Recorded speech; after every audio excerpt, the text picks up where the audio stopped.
I'm Atra El-Nashar in Washington. Another interest rate cut is expected at the end of this month when the Federal Reserve gathers for its next meeting. However, their job is getting tougher the longer the government shutdown lasts because the economic experts whose job it is to generate critical jobs and inflation reports are furloughed. During this government shutdown, the Federal Reserve, in the middle of a highly anticipated series of interest rate cuts, is without its usual roadmap. Here was Fed Chair Jerome Powell 13 days before the government shut down. It's deeply in our culture to do our work based on the incoming data and never consider anything else.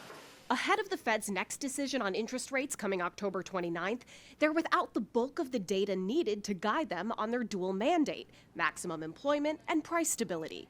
The monthly jobs report scheduled for release last Friday is indefinitely postponed. Next week, not one but two key inflation reports plus data on import and export prices are expected to be due.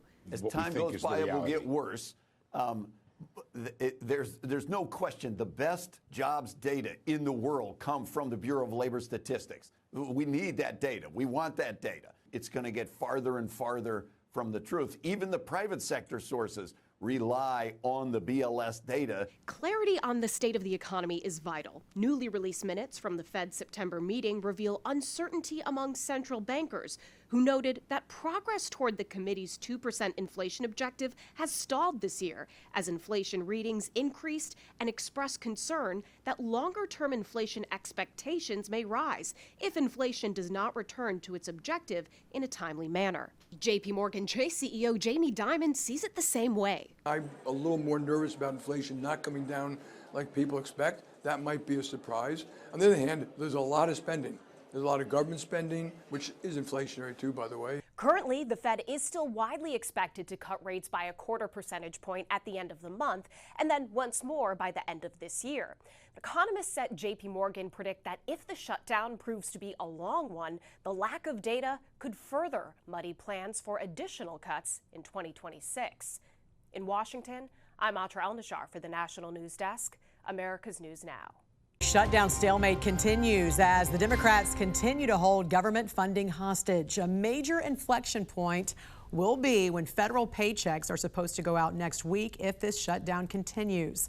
Joining us now to discuss, National Taxpayers Union Executive Vice President Brandon Arnold. Good morning to you, Brandon. Hey, good morning. Which states are going to be impacted the most? Because senators in those states have to really be feeling the heat right now. Yeah, of course, every state will be impacted to one extent or another, but you look at the states that have the most federal employees. Those are states like California and, of course, Maryland and Virginia are very close to the nation's capital here. All of those states, incidentally, have 2 Democratic senators here, so they could be very influential as they start to hear more and more from disgruntled constituents. Yeah, and Brandon, we know this is not our first shutdown. It's not going to be our last. So are there protections in place, federal credit unions or programs that get triggered to help some of these federal employees pay bills since this is likely they're going to miss some paychecks? Yeah, most banks and credit unions have some degree of flexibility and are willing to work with military members and other federal employees to make sure that their credit scores aren't destroyed, make sure that they're not having their houses foreclosed upon them.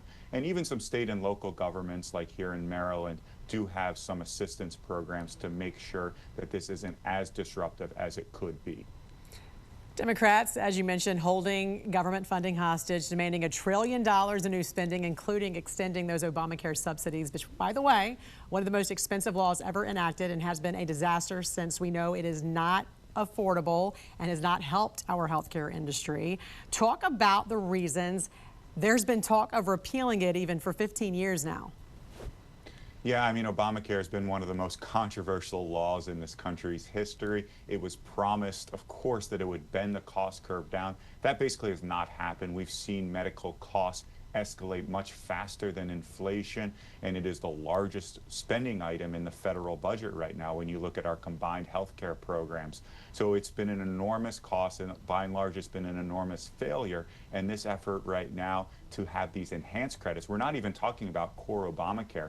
What we're fighting about in Congress right now are supersized Obamacare tax credits that were supposed to only exist for the pandemic, but have continued and now Democrats want to make them permanent. Right. And as far as non-essential workers are concerned in the government, we are $37 trillion in debt. Why couldn't this be an opportunity to also look at trimming the workforce? And shouldn't there already be a plan in place anyway for that? There should be, and I think DOJ started that work. But there's no question that we have a lot of waste in the federal government. We have a lot of excess employees that are spending more time checking their fantasy football scores and their social media feeds than they are serving the nation's public. That's not to denigrate all federal employees. There's plenty out there doing a phenomenal job. But yeah, this is an opportunity where we need to trim the fat, trim away some of that excess and make the government leaner and more efficient. National Taxpayers Union Executive Vice President Brandon Arnold, thanks for joining us. Thanks, Jen. Wednesday marks day 8 of the federal government shutdown, and Congress is no closer to reaching an agreement to fund the government. Effects of the shutdown are starting to hit airports across the country as air traffic controller shortages trigger mass delays. On the 8th day of the government shutdown, the Senate failed for the 6th time to pass a short-term budget. The impasse leaves federal workers without pay. It's believed to be behind an uptick in sick calls from air traffic controllers, who are already in short supply, often expected to work 10-hour days, 6 days a week. Air traffic controllers are going to go to their primary job, but then they'll start having to take up a second job to ensure they have a steady stream of income.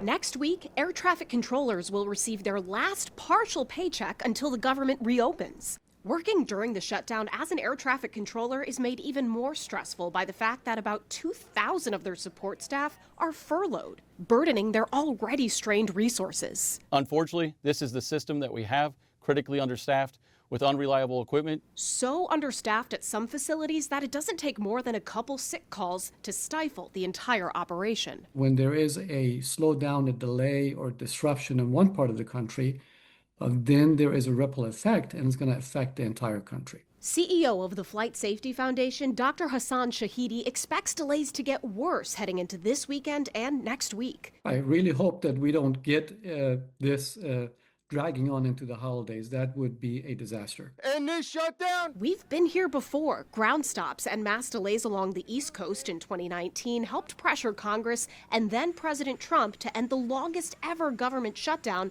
of almost 35 full days, during which federal workers missed 2 paychecks. That's not the case this time around, at least not yet. Neither party is budging. We're all here because President Trump has not come to the negotiating table. This shutdown is nothing more than political cover for Chuck Schumer and the Democrats. Senate Republican leadership plans to keep holding votes on the same short-term budget that's failed 6 times until Democrats change their minds. But there's no sign of that or any real negotiations between the parties.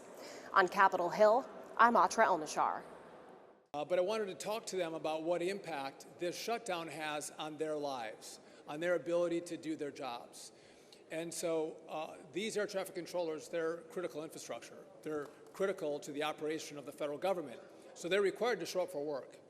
And when they come to work, I want them to think about the departures and arrivals of airplanes. I want to make sure they keep Americans safe and airplanes safe.